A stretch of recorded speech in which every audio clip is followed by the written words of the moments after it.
perkenalkan Pak, nama saya Kezia Cesaria Bruginting, NIM saya 22011142007, dan di sini saya akan mengerjakan tugas rutin saya yang ketiga, yaitu materi mengenai gaya belajar. Nah, sebelum kita membahas tentang apa itu gaya belajar, kita harus mengetahui apa itu gaya belajar. Gaya belajar itu adalah istilah yang mengacu pada berbagai cara kita untuk belajar, memproses, dan menyimpan informasi. Nah, semua anak kecil belajar melalui pengalaman yang langsung, yang berarti melalui menyentuh, melakukan, dan bergerak. Jadi, anak-anak juga belajar melalui penglihatan mereka dan pendengaran mereka juga. Nah, sekarang kita masuk ke bab yang pertama, yaitu gaya belajar dengan menggunakan audio.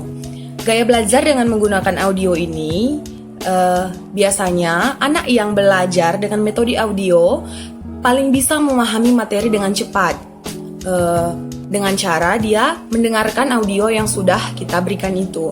Ia akan mengingat-ingat hal-hal yang didengarnya, bukan yang dirasakannya. Misalnya, anak lebih memahami instruksi yang didikte secara verbal, bukan berbentuk tulisan. Perhatikan, jika saat membaca atau menghafal sesuatu, anak menggunakan atau membaca keras-keras materi pembelajarannya. Ini berarti si kecil atau nanti anak didik kita belajar dengan metode audio. Sekarang kita masuk ke yang kedua, itu gaya belajar visual.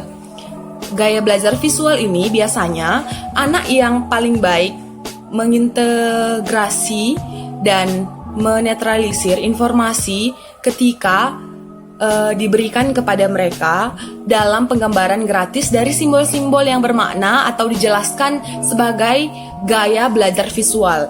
Gaya belajar visual ini sangat beruntung pada alat peraga seperti gambar, diagram, tabel, film, dan lain-lainnya. Anak lebih cepat belajar ketika melihat sesuatu,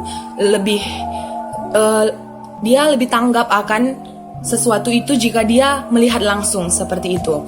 Karena belajar visual ini cenderung bagi yang holistik, yang memproses informasi baik secara lisan maupun tulisan. Kita masuk ke gaya belajar kinestetik. Gaya belajar kinestetik ini berarti anak harus bergerak atau melakukan sesuatu ketika belajar.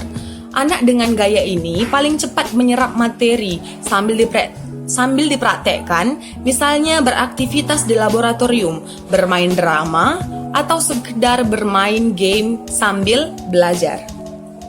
Nah, anak didik akan menghafalkan sesuatu, contohnya berhitung sambil berjalan, mungkin ia masuk tipe kinestetik.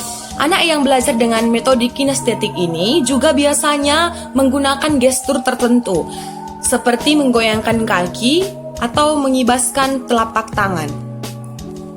Nah, kita masuk yang keempat, yaitu gaya belajar kombinasi. Gaya belajar kombinasi ini kebanyakan anak menggabungkan dua atau lebih metode belajar. Misalnya, anak bisa belajar menggunakan membaca keras-keras, catatannya sambil berjalan. Ini berarti anak ini adalah anak tipe belajar audio dan kinestetik. Apapun kombinasi gaya belajar yang disukai si anak, yang terpenting adalah anak merasa nyaman ketika sedang belajar. Nah, contohnya pada masa kita pada pandemi COVID-19 ini, kita kan melakukan pembelajaran secara online atau daring. Nah, metode pembelajaran jarak jauh atau BRD masa pandemi COVID-19 di tahun pembelajaran 2020-2021 bisa dilakukan dengan dua cara, yaitu pembelajaran dalam jaringan daring atau online dan pembelajaran luar atau luring atau yang sering kita sebut dengan offline. Pembelajaran daring atau online bisa berjalan dengan baik hanya pada wilayah ketersediaan jaringan internet yang memadai. Nah, jadi ini yang dapat saya jelaskan pada pembelajaran kali ini. Jika saya ada salah kata, saya minta maaf. Sekian dan terima kasih.